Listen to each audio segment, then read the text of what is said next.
Deputy Richard Boyd Barrett, your time has come. Thank you very much. I doubt it. Thanks. Minister, we have to have a very significant health supplementary every year for the last good few years. I think you could probably remind me. Yes, that's correct. And just give you the figures now. Between 2017 and 2023, out of those 7 years, there's been health supplementaries in 6 of those 7 years. Yeah.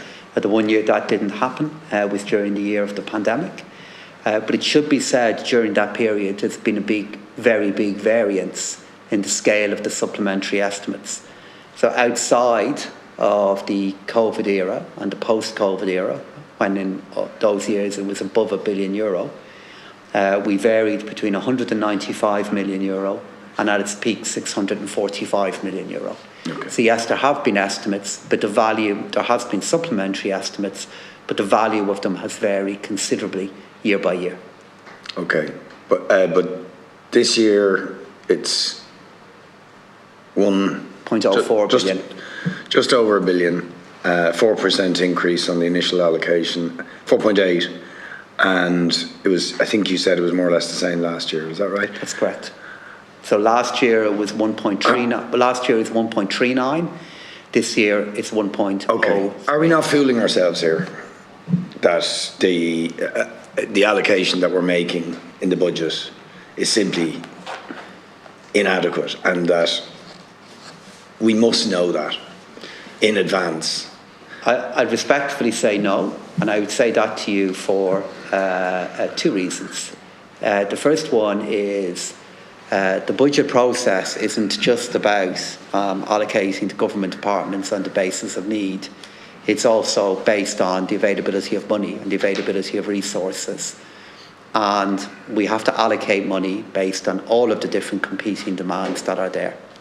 But the second point I'd make to you is to reiterate the value of the last answer that I gave to you, which is in more normal times for our health service before the pandemic hit, there was a huge swing and variation in the value of supplementary estimates that were needed. In some years, even though it's still a very large amount of money, it was between €195 million and €380 million. So considerably smaller in value than where we are now. And from my perspective, if we give a commitment that additional billions of euro are available outside of the supplementary process, then outside of the normal budget process, then we do so at the expense of trying to do more work on how we are spending this money and the governance arrangements. So what you're kind of saying is you're you're giving the minimum allocation that you possibly can in order to put downward pressure on what the minister will spend, knowing quite well that actually you're going to have to give a supplementary. And that's what it sounds like to me. And also the reason, I take the point about the exceptional circumstances in terms of the presence of a large number of Ukrainian people fleeing a war, which they hope, and everybody hopes, will be a temporary thing, and that war will end, and they many of them will want to go home and so on. But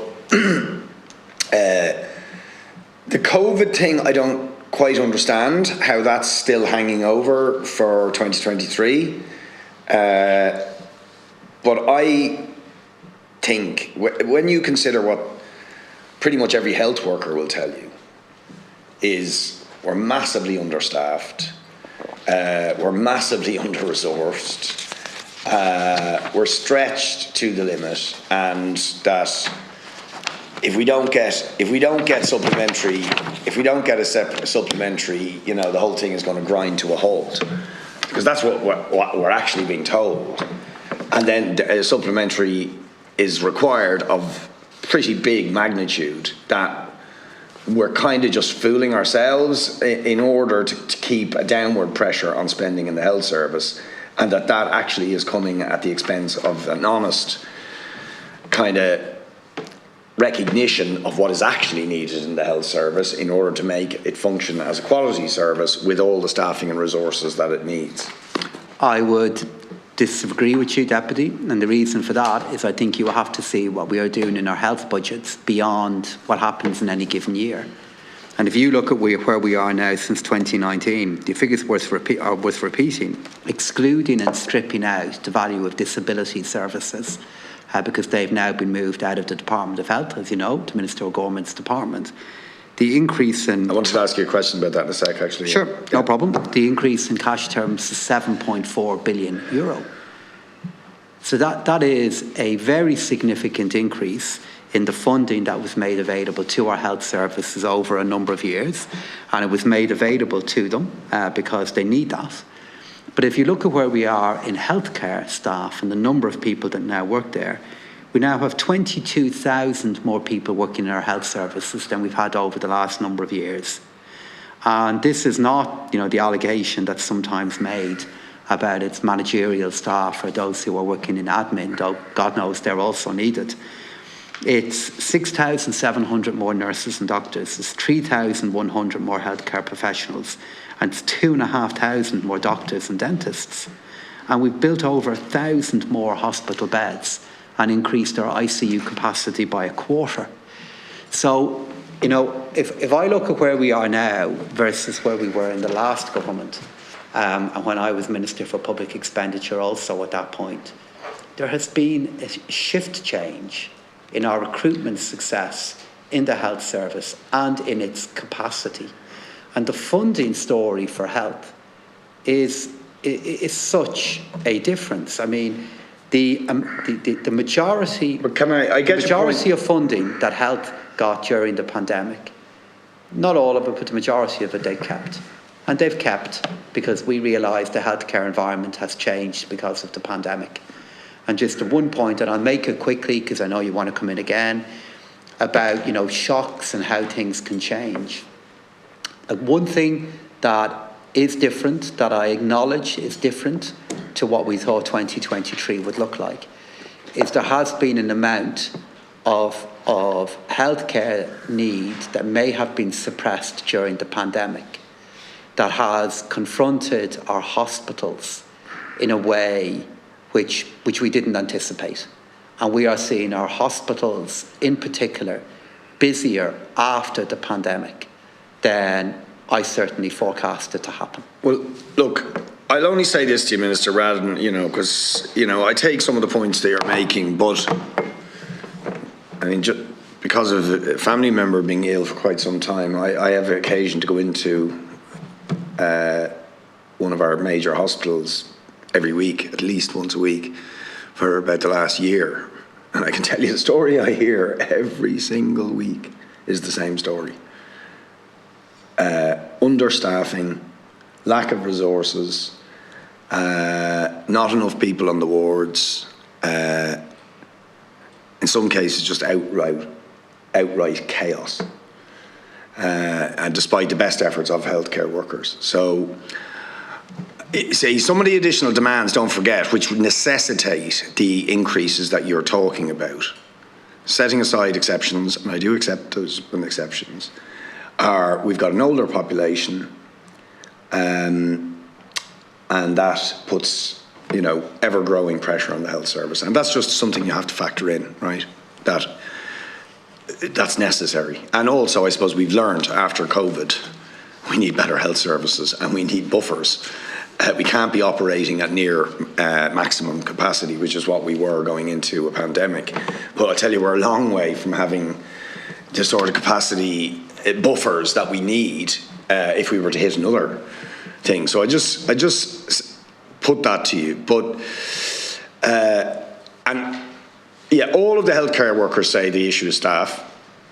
And of course, one of the major problems, and I just want to ask you a little bit about this in the short time I've left, is that one of the major difficulties we're getting in recruiting staff into the health service, but you could also say the same about education and a whole number of key areas where there's big deficits, is the cost of housing, right? And then young people are leaving. I was in London there a couple of times recently, and I was shocked for the first time to meet loads of young people in the way you used to in the late 80s.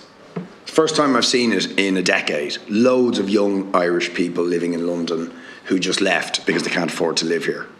Qualified, almost all of them qualified in various things, trades, university degrees, all living in London, saying we don't really want to be here, but we felt we'd no choice because it's cheaper, and that's telling you something if they think London is cheaper than here to find a place to live.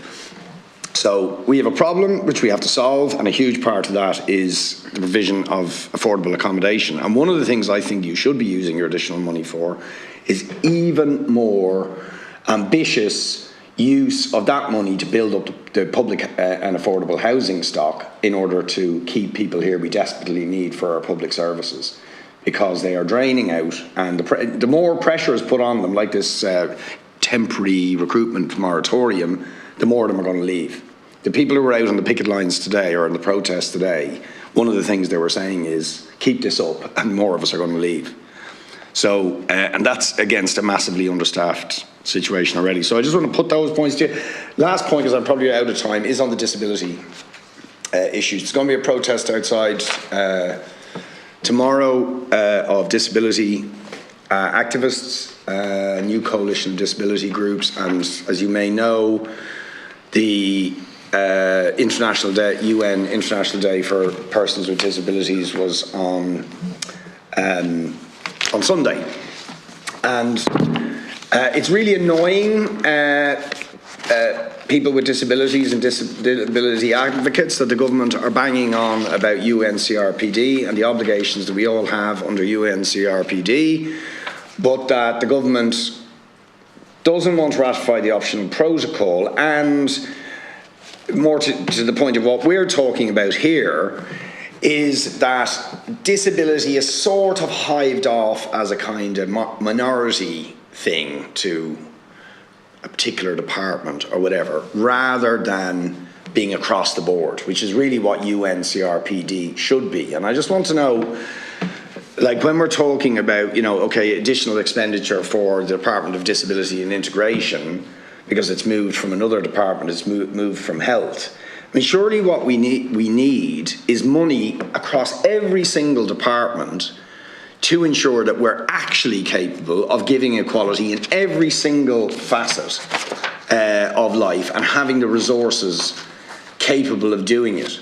I mean, to give you one local example in my area, I got a phone call from a wheelchair user and a big disability activist saying that there's this OT service in the local health centre, right, where it used to be for 1 hour each day of 5 days a week, if you needed your wheelchair serviced or a replacement wheelchair, there was 1 hour each day that you could phone somebody, and an OT would be at the other end of the phone who could sort you out to get your wheelchair serviced. And that has recently been cut back to 3 days a week. So it's now Monday, Wednesday and Friday, whereas it used to be Monday, Tuesday, Wednesday, Thursday, Friday, right? And they were just absolutely raging about this, rightly so.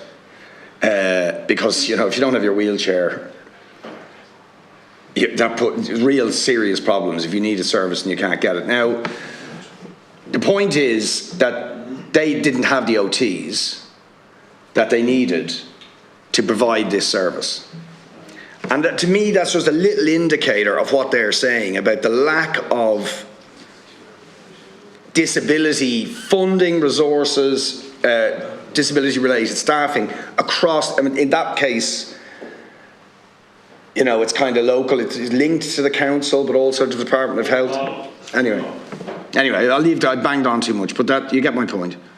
I do indeed. So to make 2 quick points back before we go to vote.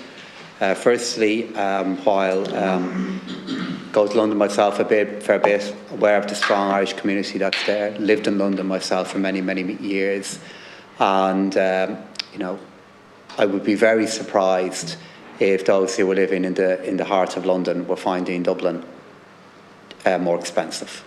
I have to say, Deputy. So am I. You know, very surprised given the size and the cost of Dublin itself. But I'll take what you're saying in good faith, because I know you wouldn't be saying it unless somebody had said it to you, and a group of people did. With regard to, though, you know, where we are with our health services and their recruitment, we're still in a situation where, particularly over the last year, the HSE were recruiting more people than they had the budget for. And that is at odds with the reality that you're pointing to. As I said in answering an earlier question from you, we've employed over 20,000 more people in the health services in the last few years. And the fact that we've been successful in recruiting so many nurses and doctors in particular does point, I would argue, to the fact that the pay, the terms that have been offered to them, you know, do compare well with what is available elsewhere. With regard to disability, would, you know, entirely reject the view that this is seen as somewhat of a minority responsibility for any government department, and for no other reason than the fact that the budget for disability services now for this year stands at €2.6 billion. And that is a very, very, very significant budget to meet really, really important needs that our citizens have with disabilities. But all that being said, Deputy, I'm still aware of the reality, because I experienced it within my own constituency, that these very large figures make some services available to our citizens with disabilities that they really value. But I see it myself, that other services they need are not available in the way they want and I would want. And I can only just acknowledge that reality. We have the voting block now, so